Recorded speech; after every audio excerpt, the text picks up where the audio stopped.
Hello dear friends, welcome back to my channel. Today in this video I will show you how to deposit money in RedotPay. So let's get started.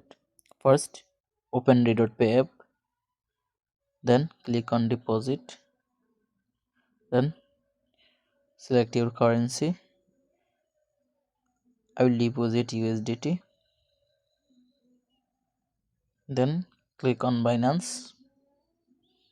Now type how much you want to deposit, then click on top up now.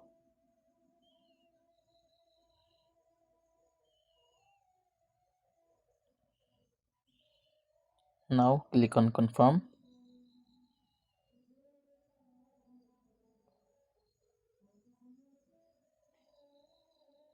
Now you have to submit your OTP here. After that, wait a little bit. Now as you can see, I have successfully deposited money in my RedotPay application. So guys, if you think this video was helpful, please make sure you subscribe to my channel.